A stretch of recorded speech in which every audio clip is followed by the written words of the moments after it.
स्वागत है आप सभी का tech study ITI YouTube channel पर। तो टेक स्टडी आईटीआई चैनल पर पहली बार आपको मिलेगा मशीनिस्ट ग्राइंडर थ्योरी का। आज इसकी हम प्लेलिस्ट बना देंगे और जल्दी ही आपको सेट 1 के बाद हम सेट 2 का भी आपको पूरा सेट यहाँ पे दे देंगे। जो मशीनिस्ट ग्राइंडर के सीबीटी एग्जाम पेपर हुए थे 2 सेट या 3 सेट में हुए थे टोटल, तो जिसमें सेट 1 तो मुझे मिल गया है, सेट 2 भी मिल गया, लेकिन उसको अभी हम बना नहीं पाए, जल्दी उसको भी बना देंगे आपके लिए। तो अगर आप सेकेंड ईयर से हैं, आपका मशीनिस्ट ग्राइंडर ट्रेड है, तो आपके लिए बहुत ज़्यादा इंपॉर्टेंट होने वाला वीडियो को पूरा देखिएगा। अगर आप किसी अन्य ट्रेड से हैं, आपके भी मॉडल पेपर इस चैनल पे आते रहेंगे, चैनल पे बने रहिए। चैनल को सब्सक्राइब नहीं किया तो सब्सक्राइब कर लीजिए, और वीडियो थोड़ी सी भी पसंद आती है तो लाइक कीजिएगा, क्योंकि आपके लाइक से यूट्यूब ये समझता है कि वीडियो अच्छी है या बुरी है, और उसे आगे और लोगों तक भी प्रमोट करता है। तो आइए देखते हैं question and answers.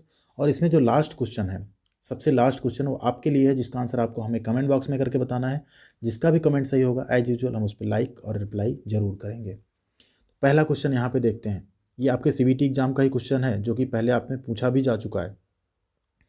Question number 1, what is the name of attachment. इस अटैचमेंट का आपको नाम बताना है। देखते ही आपके दिमाग में आ गया होगा क्या है ये। फेस मिल ग्राइंडिंग अटैचमेंट, यानी फेस मिल ग्राइंडिंग का अटैचमेंट है, पॉजिटिव इंडेक्सिंग अटैचमेंट है, रेडियस ग्राइंडिंग अटैचमेंट है, या इंटरनल ग्राइंडिंग अटैचमेंट है। तो कैसा अटैचमेंट है ये है आपका फेस मिल ग्राइंडिंग अटैचमेंट। क्वेश्चन नंबर 2 है, what is the name of tooth rest. इस टूथ रेस्ट का आपको नाम बताना है क्या है। ठीक, ये टूथ रेस्ट आपने फिगर देख लिया, जूम करके दिखा देते हैं आपको। हुक है, डबल एंगल है, प्लेन है, या यूनिवर्सल है। तो राइट आंसर है आपका ऑप्शन बी, डबल एंगल यानी डबल कोण। क्वेश्चन नंबर 3 है, ये भी आपका पूछा गया था, what is the accuracy of glass surface plate. कांच की सतह जो सरफेस प्लेट है उसकी एक्यूरेसी का क्रम क्या है। 0.04 टू 0.08 mm, यानी एक औसत टू प्लेन से 0.04 से 0.08 mm, या 0.4 से 0.8 mm, 0.0004 से 0.008 mm, या 0.004 से 0.008 mm। तो राइट आंसर आपका जो कांच की प्लेट की एक्यूरेसी होती कितनी होती है, 0.004 टू 0.008 mm। क्वेश्चन नंबर 4 है, what is the high precision surface plate. High precision surface plate कौन सी है। Tool makers flat, cast iron surface plate, granite surface plate, या हैवी ड्यूटी सरफेस प्लेट। तो यहाँ पे राइट आंसर क्या है, आपने गेस कर लिया होगा बिल्कुल। टूल मेकर्स फ्लैट जो होता है वो सबसे हाई प्रिसीजन सरफेस प्लेट होती है। क्वेश्चन नंबर 5 है, what is the strength of grade H vitrified bond grinding wheel. Grade H vitrified bond grinding wheel की स्ट्रेंथ क्या है, ताकत क्या है। 1200 PSI, 600 PSI, 800 PSI, या 1350 यानी 1350 PSI। तो यहाँ पे आपका राइट आंसर है option B, 600 PSI। Question number 6 है, what 46 denotes in the standard marking system of a grinding wheel A46 K5V8। एक ग्राइंडिंग व्हील है जिसका स्पेसिफिकेशन आपको दिया है, क्या दिया गया है, A46 K5V8 के मानक अंकन में जो 46 है ये क्या दर्शाता है। ग्रेड, स्ट्रक्चर यानी संरचना, ग्रेन का साइज यानी ग्रेन का आकार, टाइप ऑफ एब्रेसिव यानी अपघर्षक का प्रकार। तो यहाँ पे 46 जो दर्शाता है वो दर्शाता है आपका ग्रेन साइज यानी ग्रेन का आकार। क्वेश्चन नंबर 7 है, what is the name of grinding wheel. इस ग्राइंडिंग व्हील का आपको नाम बताना है। फिगर आपने देख लिया, ऑप्शंस देखते हैं, dish, tapered two side, cylinder, या स्ट्रेट। तो ये ग्राइंडिंग व्हील आपका है option B, tapered two side. Two side आपको टेपर दिख रहे हैं, ऐसा ये ग्राइंडिंग व्हील है। ठीक, एक उसका एक क्रॉस सेक्शन आपको दिखाया गया, साइड, टॉप भी और साइड भी कह लीजिए आप। क्वेश्चन नंबर 8 है, calculate the spindle speed, RPM आपको निकालना है, if the diameter of the wheel is 300 mm and the surface speed is कितना, 25 मीटर पर सेकेंड। वेलोसिटी दी है आपको, डायमीटर दिया है आपको, निकालना आपको क्या है, N यानी कि RPM। तो धुरी की गति की आपको गणना करनी है, यदि पहिए का व्यास कितना है 300 mm और सतह की गति कितनी है 25 मीटर पर सेकेंड। तो यहाँ पे फार्मूला क्या होता है, फार्मूला होता है N is equal to 1000 into V upon pi into D या कैपिटल डी। ठीक है, अब वेलोसिटी यहाँ पे होती है मीटर प्रति मिनट में, हमको मिली मीटर पर सेकेंड में, जिसको हम कन्वर्ट कर लेंगे मीटर पर मिनट में। डी होता है mm में, डी हमको mm में यहाँ पे मिला हुआ है। फार्मूले पे हम लोग क्या करते हैं, रख लेते हैं। तो n इज इक्वल टू क्या हो जाएगा आपका 1000 इंटू वेलोसिटी कितनी है 25, उसको मल्टीप्लाई कर देंगे 60 से मीटर पर मिनट में लाने के लिए, अपान पाई का मान कितना होता है 22 22/7 होता है, 7 को हम क्या करेंगे ऊपर ऊपर ले आ लेंगे, इंटू डी का वैल्यू कितना है 300, ठीक है। 3 2 जा 6, 2 11 जा 22। अभी ऊपर हमें क्या मिल गया 2500 इंटू 7/11। 2500 को 11 से अगर हम सिंप्लीफाई करें तो हमको मिलेगा 227.27 इंटू 7। इसको आप मल्टीप्लाई करेंगे तो आपको आएगा 1590 कुछ आपको यहाँ पे मिलेगा समथिंग 8 के आसपास। तो हमारा आरपीएम क्या आ जाएगा 1590, ठीक है। 1590 आरपीएम आपका स्पिंडल का यहाँ पे निकल के आएगा। क्वेश्चन नंबर 9 है what is meant by dressing. Dressing का क्या मतलब है? शार्पनिंग यानी तेज करने वाला operation, shaping operation, finishing operation या टर्निंग ऑपरेशन। तो राइट आंसर आपका ऑप्शन ए शार्पनिंग यानी कि तेज करने वाला ऑपरेशन। क्वेश्चन नंबर 10 है what is indicated as H7। H7 के रूप में क्या संकेत दिया गया है? H7 आपका यहाँ पे शो किया गया 25H7। इसका क्या मतलब है?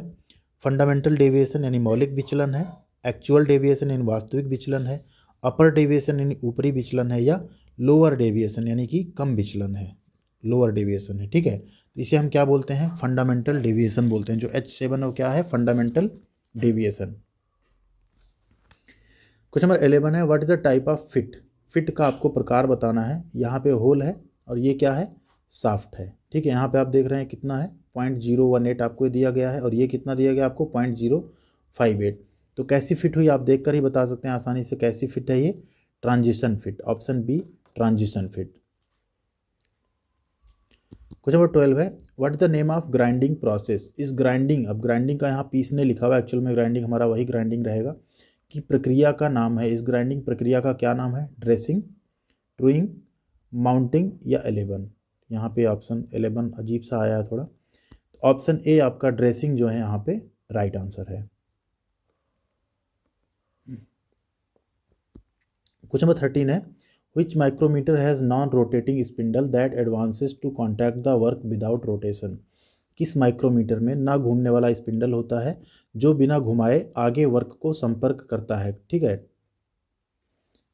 वी एनविल माइक्रोमीटर में, फ्लेंज माइक्रोमीटर में, ब्लेड टाइप माइक्रोमीटर में, या ट्यूब माइक्रोमीटर में। तो यहाँ पे आपका राइट आंसर हो जाता है option C blade type micrometer.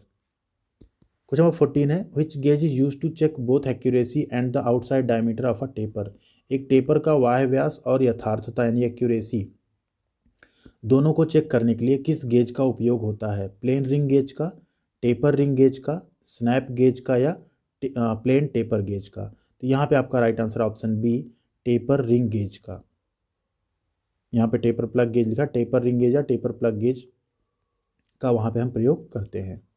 Question number 15 है what is the advantage of digital micrometer. एक डिजिटल माइक्रोमीटर का क्या लाभ है? Barrel and thimble readings to be calculated, barrel और थिम्बल रीडिंग की गणना करना। Readings are seen on the screen directly, सीधे स्क्रीन पर रीडिंग दिख जाती है। Skilled person required to read the measurement correctly, सही माप को पढ़ने के लिए कुशल व्यक्ति की आवश्यकता है, या स्किल्ड पर्सन नॉट रिक्वायर्ड, दक्ष व्यक्ति की आवश्यकता नहीं है। तो सबसे अच्छा एडवांटेज उसका क्या है? हमें स्क्रीन पे रीडिंग सीधे क्या होती है? दिख जाती है। तो एक अगर अनस्किल्ड है या सेमी स्किल्ड लेबर भी है तो वो भी उसको क्या कर सकता है? मेजर करके बता सकता है कोई चीज़ कितनी है। क्वेश्चन नंबर 16 है which grinding fluid is useful for grinding in aluminium alloys. Aluminium मिश्र धातु की ग्राइंडिंग में कौन सा ग्राइंडिंग फ्लूइड उपयोगी है? तो कौन सा ग्राइंडिंग फ्लूइड उपयोगी होता है एल्यूमिनियम के लिए? तो वो होता है आपका ऑप्शन ए केरोसिन यानी मिट्टी का तेल। क्वेश्चन नंबर 17 है which chuck holds the work by magnetic force if current is switched on. कौन सा चक वर्क को चुंबकीय बल द्वारा पकड़ता है यदि धारा को चालू किया जाता है? Permanent magnet chuck, electromagnet chuck, pneumatic chuck, या मैकेनिकल चक। तो यहाँ पे आपका right answer option B electromagnet chuck. Question number 18 है what is done using square head. Square head का उपयोग करके क्या किया जाता है?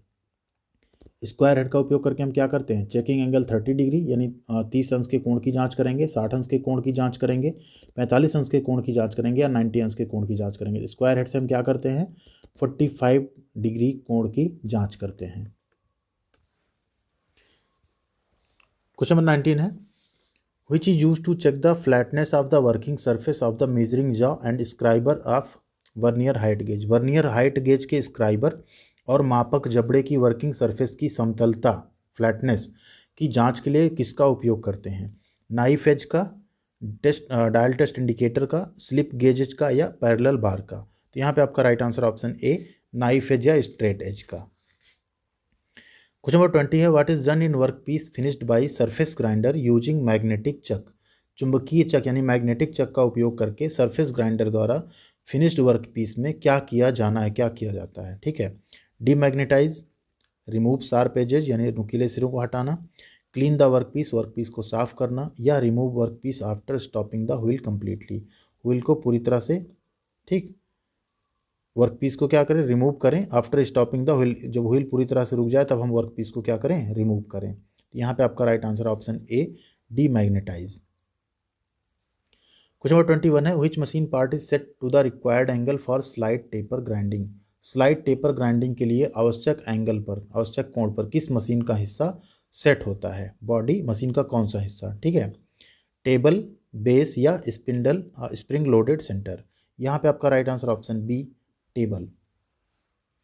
क्वेश्चन नंबर 22 है what type of feed is given? किस प्रकार की फीड यहाँ पे दी जा रही है? ये देखना है आपको फिगर और बताना है किस टाइप की फीड दी जा रही है। ये क्या है आपका ग्राइंडिंग व्हील, ये क्या है आपका वर्क पीस। ठीक, तो ये कैसी फीड है आपकी? इसे हम बोलते हैं traverse feed, option B traverse feed. Question number 23 है why provide the undercut in grinding wheel while shoulder grinding? Shoulder grinding करते समय ग्राइंडिंग व्हील में अंडरकट क्यों प्रदान करते हैं? इजी टू ग्राइंडिंग, ग्राइंडिंग करने में आसान करने के लिए, गेट स्क्वायर कॉर्नर, चौकोर कोना प्राप्त करने के लिए, अवॉइड रबिंग, रगड़ से बचने के लिए, या शीतलक प्रवाह यानी कूलेंट फ्लो के लिए? तो यहाँ पे आपका right answer option B get square corner, चौकोर कोना प्राप्त करने के लिए। क्वेश्चन नंबर 24 है what is the permissible deviation of 1000 mm test piece? 1000 mm test piece एक टेस्ट पीस है, उसका क्या है फंडामेंटल डेविएशन, परमिसिबल डेविएशन यानी कितना होगा? 0.005 mm, 0.008 mm, 0.0015 mm या 0.01 mm? यहाँ पे आपका right answer option D 0.01 mm। Question number 25 है what is the angle measured? कोना मापा जाता है। चार ऑप्शंस हैं, राइट एंगल यानी समकोण, एक्यूट एंगल यानी न्यून कोण, ऑब्ट्यूस एंगल यानी अधिक कोण, या रिफ्लेक्स एंगल यानी पलट कोण? तो यहाँ पे क्या है ऑप्शन बी एक्यूट एंगल यानी न्यून कोण।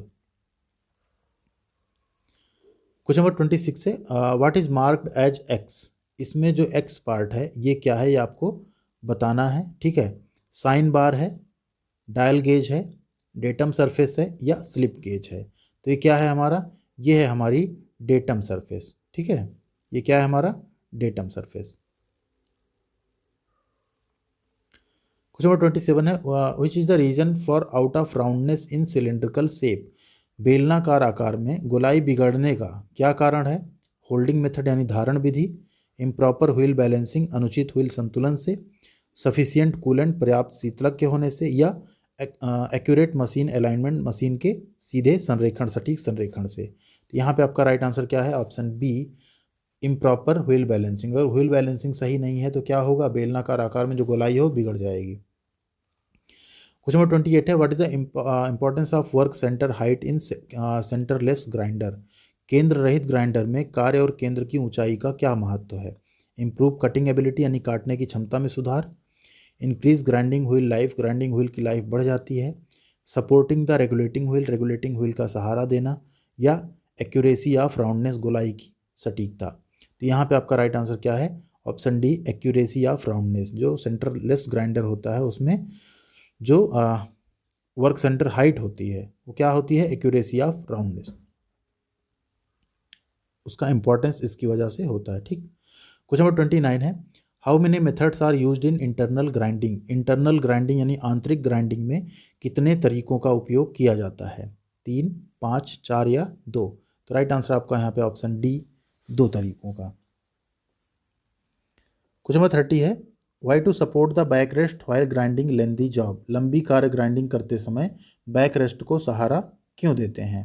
अवॉइड वाइब्रेशन यानी कंपन से बचने के लिए, सपोर्टिंग बेड वे को सहारा देने के लिए, इम्प्रूव ट्रावर्स मूवमेंट ट्रावर्स चाल में सुधार करने के लिए, या improve cross feed movement cross feed चाल में सुधार करने के लिए। राइट आंसर आपका ऑप्शन ए, अवॉइड वाइब्रेशन यानी कंपन से बचने के लिए। क्वेश्चन नंबर 31 है, which type of wheel is selected to grind annular grooves. कुंडलाकार खांचे यानी एनुलर ग्रूव्स को ग्राइंडिंग करने के लिए किस प्रकार का व्हील चुना जाता है? Multi rib wheel, flat face wheel, single rib wheel, या डुअल रिब व्हील। तो यहाँ पे आपका राइट आंसर ऑप्शन ए, multi rib wheel. Question number 32 है, which is mixed with soluble oil. घुलनशील तेल के साथ क्या मिलाया जाता है? केरोसिन, वाटर, लुब्रिकेशन ऑयल, या कटिंग ऑयल। तो मिक्स विद सॉल्युबल ऑयल के साथ हम क्या मिलाते हैं? ऑप्शन बी, वाटर यानी पानी। क्वेश्चन नंबर 33 है, what is the role of lapping lubricant. Lapping lubricant, lapping स्नेहक की क्या भूमिका है? टू हेल्प एडहेसिव, चिपकने में मदद करने के लिए, होल्ड द वर्क, कार्य को पकड़ने के लिए, इंटरनल लैप्स, आंतरिक लैप, या help to separate the work, काम को अलग करने में मदद करने के लिए। तो लैपिंग लुब्रिकेंट का मेन जो भूमिका वो क्या होती है? इंटरनल लैप्स, आंतरिक लैप। क्वेश्चन नंबर 34 है, what is the type of lapping. Lapping का प्रकार क्या है? ये आपको देखना है फिगर और बताना है। ये क्या है? अपर लैप, ये क्या है? वर्क होल्डर, ये क्या है? लोअर लैप, और ये है वर्क पीस। ठीक है, तो इसमें क्या है ये लैपिंग का प्रकार? इसे हम बोलते हैं internal laps. Option C, internal lap. Question number 35 है, which determines lapping speed and pressure in hand lapping. Hand lapping में लैपिंग गति और दबाव का निर्धारण कौन करता है? ऑपरेटर। एब्रेसिव यानी घर्षक। अब घर्षक जो है इंटरनल लैप्स, आंतरिक लैप, या कटिंग फ्लूइड, कर्तन जो फ्लूइड है। तो यहाँ पे आपका right answer option A, operator decide करता है दबाव और गति। क्वेश्चन नंबर 36 है, what is the reason for chatter marks while cylindrical grinding. बेलनाकार ग्राइंडिंग के समय चैटर के निशान का क्या कारण है? इनसफिशियंट कूलेंट, अपर्याप्त शीतलक होगा तब, वर्क वाइब्रेटिंग, काम जो है वर्क जो है कांप रहा है, वाइब्रेट कर रहा है, वर्क एंगल इज इनकरेक्ट, कार्य का एंगल जो है गलत है, table angle is incorrect, table का एंगल जो है क्या है? गलत है। तो किस केस में उसमें चैटर के निशान आएंगे? जब वर्क जो होगा क्या होगा? कांप रहा होगा, वाइब्रेट करेगा, तो चैटर के निशान आ जाएंगे। क्वेश्चन नंबर 37 है, which type of materials create loading of grinding wheel. किस प्रकार की सामग्री ग्राइंडिंग व्हील के लोडिंग का निर्माण करती है? High carbon steels, hard material, soft material, या हाई स्पीड स्टील। तो यहाँ पे आपका right answer option C, soft material यानी नरम सामग्री। क्वेश्चन नंबर 38 है, what is term as the difference between the theoretical coordinate to actual movement. वास्तविक आंदोलन, अब यहाँ देखिए हिंदी थोड़ा सा मूवमेंट को आंदोलन कर दिया, एक्चुअल में क्या होगा यहाँ पे? वास्तविक मूवमेंट के सैद्धांतिक समन्वय के बीच के अंतर को क्या कहा जाता है? Option A B C D है। ए है पोजिशन एक्यूरेसी, बी है रिपीटेबिलिटी यानी पुनरावृत्ति, सी है मशीन एक्यूरेसी यानी मशीन की सटीकता, डी है मशीन टॉलरेंस यानी मशीन की सहनशीलता। तो राइट आंसर यहाँ पे आपका होता है ऑप्शन ए, पोजीशन एक्यूरेसी। क्वेश्चन नंबर 39 है, which is the advantage of CNC machine hour conventional machines. पारंपरिक मशीनों पर सीएनसी मशीन का लाभ कौन सा है? हाई कटिंग स्पीड होती है, फीडबैक कंट्रोल होता है, हाई स्पीड यानी उच्च गति होती है, उच्च फीड होती है, मास प्रोडक्शन, बड़े पैमाने पर उत्पादन किया जा सकता है। तो यहाँ पे राइट आंसर आपका ऑप्शन डी, मास प्रोडक्शन यानी हम बड़े पैमाने पर उस पर क्या कर सकते हैं? उत्पादन कर सकते हैं। क्वेश्चन नंबर 40 है, which term indicates the delay time. इनमें से कौन सा शब्द देरी के समय को इंगित करता है? Cycle time, auto cycle time, machine cycle यानी मशीन चक्र का समय, या ओवरऑल साइकिल टाइम, कुल साइकिल का टाइम। तो इसमें जो देरी को इंगित करता है कौन सा होता है? उसे हम बोलते हैं साइकिल टाइम या समय चक्र। ये 40 क्वेश्चन थे। अब 41वां क्वेश्चन आप ही के वर्कशॉप कैलकुलेशन एंड साइंस से है। इसका आंसर आपको कमेंट बॉक्स में करना है। Which of the impurity in cast iron makes it hard and brittle. कच्चे लोहे में कौन सी अशुद्धता इसे कठोर और भंगुर बनाता है? सिलिकॉन, सल्फर, मैग्नीज, या फास्फोरस। तो जो भी राइट आंसर हो आप प्लीज़ कमेंट करके बताइएगा। और वीडियो अगर पसंद आई तो लाइक और शेयर जरूर कीजिएगा। आपके लाइक से ही हमारा एक मोटिवेशन बढ़ता है और वीडियो आगे तक भी पहुँचती है। चैनल पे अभी तक सब्सक्राइब बटन हिट नहीं किया, सब्सक्राइब कर दीजिए। आपको इस पे रेगुलर जॉब की अपडेट, रेगुलर अप्रेंटिसशिप की अपडेट और रेगुलर स्टडी की वीडियोज मिलती रहेंगी। Thank you very much.